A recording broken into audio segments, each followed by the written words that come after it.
ఈరోజు పత్రికా సమావేశంలో ఉండగా ఒక వ్యక్తి చొరబడి చేసినటువంటి హడావిడి అది నన్ను ఉద్దేశించి చేసింది కాదు. అతను ఎవరో నాకు తెలియదు, నేనెవరో కూడా అతనికి ఎంత మాత్రం తెలుసో నాకు తెలీదు. ఆ వచ్చినటువంటి వ్యక్తి ఎవరైతే ఉన్నారో అతని పైన తీవ్రమైనటువంటి ఆరోపణలు ఉండటం అన్న విషయం మీడియా ద్వారా తెలిసింది. ఇతని పైన గత సంవత్సరం నవంబర్ డిసెంబర్ నెలల్లో ఆదాయ పన్ను శాఖ వారు ఈ వ్యక్తిపై, ఇతను నడిపే కొన్ని సంస్థలపై, రియల్ ఎస్టేట్ కంపెనీలపై కొన్ని రైడ్స్ చేయటం జరిగింది. అలాగే హాస్పిటల్పై రైడ్ చేయటం జరిగింది. దాదాపుగా 500 కోట్ల రూపాయల విలువ చేసే కొన్ని బంగళాలని ఈ వ్యక్తికి ఉన్నట్టుగా తెలుసుకొని ఇన్కమ్ ట్యాక్స్ వారు అతని నుంచి మరి ఇన్వెస్టిగేషన్ చేసి మీ సోర్స్ ఆఫ్ ఇన్కమ్ ఏమిటి, ఎక్కడి నుంచి ఇంత ఆస్తి సంపాదించారని అడిగితే మరి అతను ఇన్కమ్ ట్యాక్స్ ఎంక్వైరీని ఈ రోజున ఎదుర్కొంటున్నటువంటి పరిస్థితి. సో కాబట్టి అదేదో ప్రత్యేకంగా నన్ను ఉద్దేశించి చేసింది కాదు. రెండవది, తాను చేసినటువంటి తప్పుడు పనులకి మరి శాఖ, ఆదాయ పన్ను శాఖ తన పని తాను చేసుకుపోతే మరి ఈ రకంగా విచిత్రంగా ప్రయత్నించడానికి వెనుక ఏమన్నా దురుద్దేశం ఉందా, రాజకీయ కారణాలు ఉన్నాయా, ఇవన్నీ కూడా పోలీసు వారు ఇన్వెస్టిగేషన్ చేస్తున్నారు. సో దానిపైన ముందుగానే వ్యాఖ్యలు చేయటం సరికాదు. ఎందుకంటే ఈ ప్రెస్ కాన్ఫరెన్స్లో నాతో పాటు మరొక సీనియర్ నాయకులు, భారతీయ జనతా పార్టీ నాయకులు కూడా కూర్చొని ఉన్నారు. ఆయన నాపైనే దాడి చేశారంటే ఎందుకంటే నేను ఈ రోజున ప్రెస్ కాన్ఫరెన్స్లో హిందూ టెర్రర్ అన్న విషయం పైన నేను ఈ రోజున మాట్లాడాను.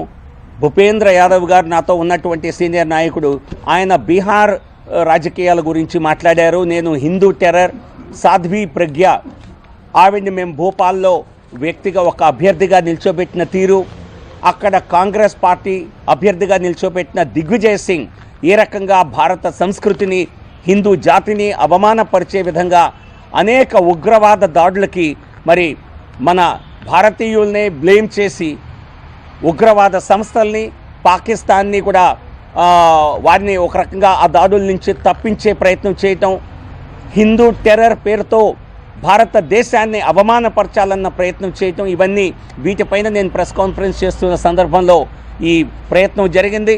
కాకపోతే అతను చేసిన తప్పిదం వల్ల అతనే ఈ రోజున పోలీస్ కస్టడీలో ఉన్నాడు. మాకెవరికి దానివల్ల నష్టం వాటిల్లలేదు, అది తగలను కూడా లేదు. ఇటువంటి చౌకబారు పనులు చేస్తే ఎవరన్నా మరి జీవితాంతం మర్చిపోలేనటువంటి శాస్త్రి వారికి జరుగుతుంది. సో కాకపోతే దీనిపైన రాజకీయ అభియోగం చేయటం లేదు. తప్పనిసరిగా ఒక వ్యక్తి చేసినటువంటి మరి సెన్సేషనల్ చేయాలని ప్రయత్నమో, మరి ఎవరైనా వేరే రాజకీయ పార్టీ వారు, మరి ఏ పార్టీ అయితే హిందూ టెర్రర్ అని చెప్పి ఇంతకాలం ప్రజల్ని మభ్యపెట్టి ఈ రోజున ప్రజల ముందు దోషిగా నిలబడిందో ఆ పార్టీ వారి హస్తం ఏమన్నా ఈ ప్రయత్నం వెనక ఉన్నదా అన్న కోణంలో కూడా పోలీసు వారు విచారిస్తారని నేనైతే ఆశిస్తాను. వాస్తవాలు ఏవైనా సరే ప్రజల ముందుకు వస్తాయి.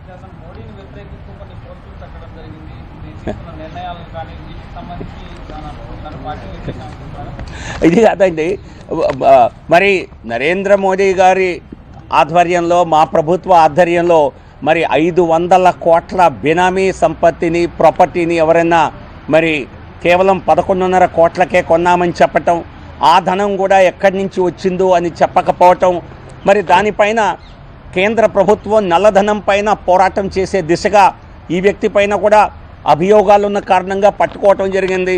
మరి అటువంటి వ్యక్తి మరి భారతీయ జనతా పార్టీని, మా దేశ ప్రధాని నరేంద్ర మోడీ గారిని, మా అందరినీ ఏదో మెచ్చుకుంటాడని, కొనియాడతాడని మేము ఎందుకు అనుకుంటాం? తప్పనిసరిగా అతని దొంగ ఆస్తినంతా పట్టుకున్నారు కాబట్టి, అతనిపై అభియోగాలు ఉన్నాయి కాబట్టి మరి అతను మమ్మల్ని విమర్శిస్తాడు తప్పితే మమ్మల్ని ఎందుకు మెచ్చుకుంటాడు?